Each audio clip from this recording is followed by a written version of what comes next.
कार्यकर्ता दर्शन सह संवाद कार्यक्रम का दूसरा चरण है और दूसरे चरण की शुरुआत जो है बांका जिले से किया जा रहा है। मेन उद्देश्य ये है कि पार्टी के जो हमारे पंचायत लेवल के जो अध्यक्ष हैं, ब्लॉक लेवल के जो अध्यक्ष हैं, जो कार्यकर्ता हैं, जो ज़मीनी स्तर पे जो पार्टी का झंडा धोते हैं, जो मेहनत करते हैं, जो बूथ पे लड़ते हैं, उनसे हम लोग जो है संवाद करें। और पहली बार ऐसा कार्यक्रम हो रहा है जहां हम लोग जो है पंचायत अध्यक्षों से डायरेक्ट जो है संवाद करेंगे, उनकी बात को सुनेंगे और पार्टी का विस्तार कैसे हो, संगठन और कैसे मजबूत हो, इसको लेकर के जो है सभी लोगों से चर्चा किया जाएगा। और पूरे बिहार में हर प्रत्येक एक जिले में हम लोगों का कार्यक्रम होना है।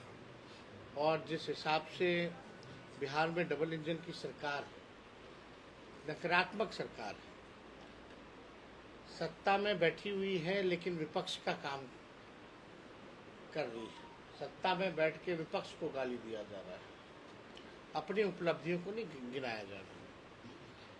लगभग 10 महीना हो गया इस सरकार को और 10 महीने में एक भी उपलब्धि इस सरकार के पास नहीं है। जो महागठबंधन की सरकार ने 17 महीने में जो काम किया वो आज तक जो है इन लोगों से 19 सालों में, जब से एनडीए की सरकार बिहार में बनी है तब से इन लोगों ने काम नहीं किया।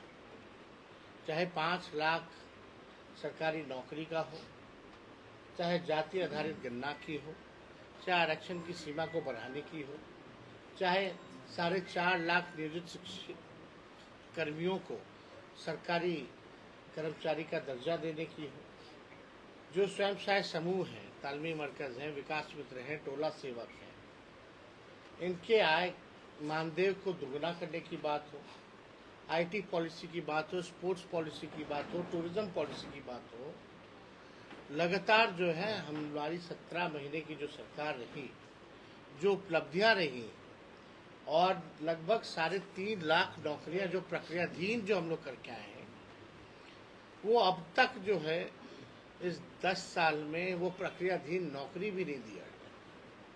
तो आप सरकार की केवल मंशा जान सकते हैं। सत्ता में बस रहना है, अपना को भोग लगाना है।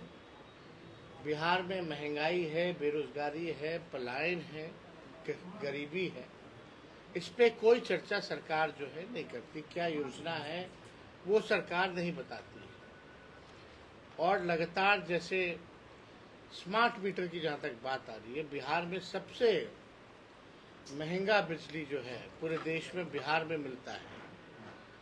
और इस महंगे बिजली को लेकर के जिस हिसाब से ये स्मार्ट मीटर नहीं, स्मार्ट चीटर मीटर हो चुका है, इससे जनता त्रस्त हो चुकी है। अब लोग जो है परेशान हैं, लेकिन सरकार जो है अड़ी हुई है। हम लोगों ने जो कहा था चुनाव से पहले वो हम लोगों ने कमिटमेंट पूरा किया और हम लोगों ने ये भी तय किया है कि भाई 200 यूनिट फ्री में बिजली हम लोग जो है देने का काम करेंगे अगर हमारी सरकार बनती है तो। बिहार में लॉ एंड ऑर्डर की स्थिति अगर देखा जाए, कानून व्यवस्था की अगर बात की जाए, तो प्रत्येक दिन आप देख सकते हैं, हम भी बुलेटिन जारी करते हैं, प्रेस रिलीज में देते हैं, कोई ऐसा जिला, ऐसा क्षेत्र नहीं है जहां हत्या, लूट, अपहरण, रेप जैसे संगीन मामले हो रहे, लेकिन यहाँ कोई सुनवाई नहीं है। एफआईआर बड़ी मुश्किल से होता है। एफआईआर होता है तो इन्वेस्टिगेशन जो है ज़ीरो है। जो पीड़ित परिवार है उसको न्याय नहीं मिल पाता, जो दोषी हैं उनको सज़ा नहीं दिला पाते हैं। ऐसे कई एक उदाहरण। तो लॉ एंड ऑर्डर की जो स्थिति है बिहार में वो भयावह हो चुकी है। माननीय मुख्यमंत्री जी नीतीश कुमार जी, व्यक्तिगत तौर पे हम उनका सम्मान करते हैं, लेकिन अब उनसे बिहार चलने वाला नहीं है, थक चुके हैं।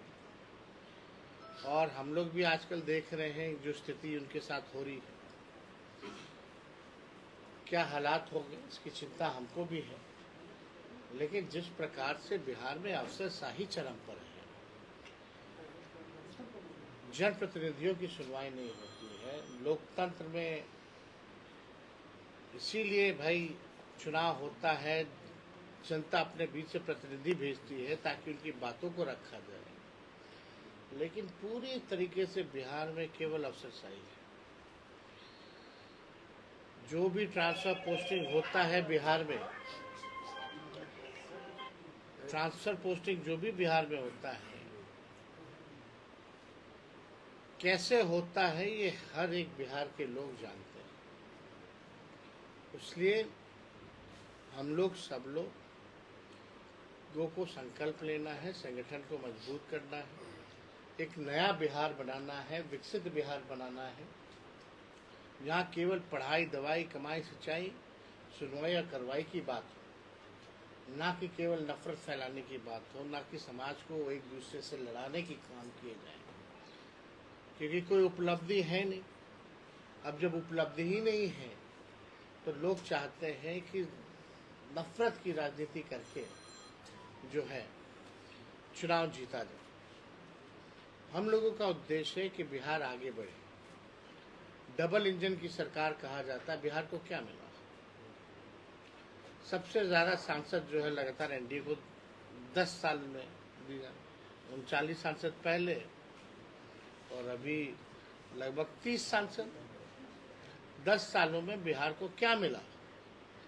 आज जो सरकार बनी है केंद्र में, बिहार के बलबूते बनी है, बिहार के वोटरों ने उस सरकार को मत दिया है, लेकिन बिहार को बदले में क्या मिला? केवल छलावा, केवल सौतेलापन। चुनाव से पहले बिहार को विशेष राज्य का दर्जा देंगे और चुनाव के बाद जो है ठेंगा दिखा देते, बोलते नीति आयोग ऐसा प्रावधान नहीं है। कौन करेगा ये प्रावधान? हम लोगों ने जो आरक्षण की सीमा जो बढ़ाई थी, जाति आधारित गणना करा करके 65% और 10% ईडब्ल्यूएस का एज इट इज हम लोगों ने रखा, यानी टोटल 75%। उस समय भी हम लोगों की मांग थी केंद्र सरकार से कि इसको शेड्यूल 9 में डाला जाए, तमिलनाडु के तर्ज पे। लेकिन तब भी जो है अभी भी कोई सुगबुगाहट नजर नहीं आता।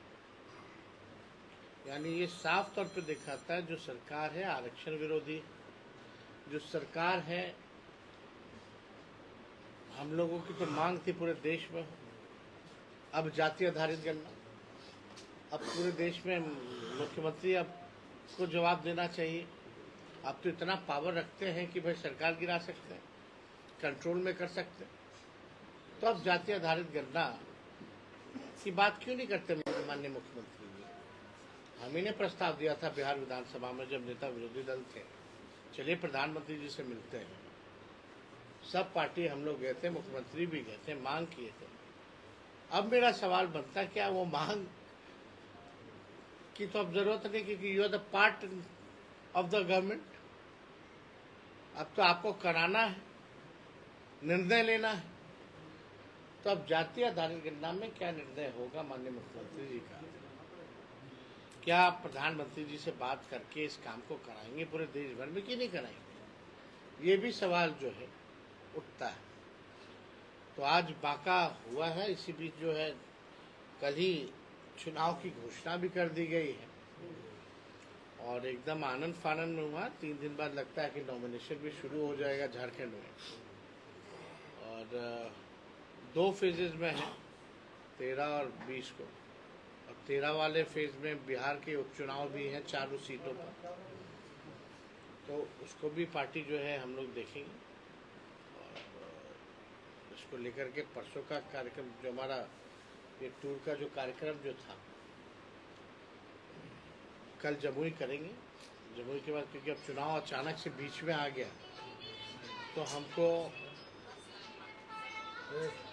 रांची दौरे पर भी जाना है, तो जमुई से ही हम रांची जो है जाएंगे। वहाँ हम लोग महागठबंधन इंडिया अलायंस जो है झारखंड में, पिछला चुनाव हम लोग मिलकर लड़े थे, इस बार भी हम लोग जो है मिलकर के लड़ेंगे, मिल के लड़के भाजपा को वहाँ परास्त करेंगे, एनडीए को परास्त करेंगे। तो और कोई सवाल अगर आप लोगों का है पूछ सकते हैं। ये जिस तरीके से आपने चिंता जाहिर की मुख्यमंत्री नीतीश कुमार जी के स्वास्थ्य को, आपको नहीं लगता है कि एक तरीके से मौन हो गया, हर चीज़ों को भी समझकर जानकर अगर आप एक चीज़ आपको अद्भुत नहीं लगता? हजारों करोड़ की योजनाओं की शुरुआत होती है, एक कमरे में बंद कर दिया जाता है, 5 मिनट में सारा कार्यक्रम खत्म कर दिया जाता है, मुख्यमंत्री बिना बोले निकल जाते हैं। ये पाबंदी किसने लगाई है? मुख्यमंत्री is the leader of the state,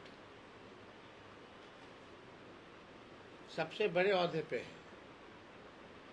हजारों करोड़ की अगर कोई योजना हो रही है या कोई काम हो रहा है तो राज्य की जनता उनसे सुनना चाहती है कि क्या हो रहा है, बिना बोले निकल जाना। कौन से इशू पे माननीय मुख्यमंत्री जी ने बोला, आप बता दो। चाहे पार्लियामेंट में वक्फ बोर्ड का जो बिल लाया गया उस पे चुप्पी, लेटरल एंट्री पे चुप्पी, बिहार के विशेष राज्य के दर्जे को लेकर के चुप्पी, विशेष पैकेज को लेकर के चुप्पी। अभी जो बाढ़ आया, क्या विशेष पैकेज मिला आपको पता है? केंद्र सरकार से कुछ मिला क्या? लेकिन 7-8 में जब कोसी में बाढ़ आया था, लालू जी रेल मंत्री थे, उस समय सोनिया जी आए, मनमोहन सिंह आए। इस बार कौन प्रधानमंत्री आए क्या देखना है? या कोई स्पेशल पैकेज दिया? उस समय 1000 करोड़ का पैकेज केवल 7-8 में केवल बाढ़ के फ्लड को लेकर के दिया गया था। पूरे रेलवे ने सहायता किया था, लेकिन बिहार को पूरी तरीके से ठगा गया है। और जिस तरह से हमको लग रहा है कि जब मुख्यमंत्री जी के बातों को पूछ रहे हैं तो हम एक ही बात कह सकते हैं कि अब उनका समय जो है समाप्त हो चुका है। अब उनसे बिहार चलने वाला नहीं है, थक चुके हैं।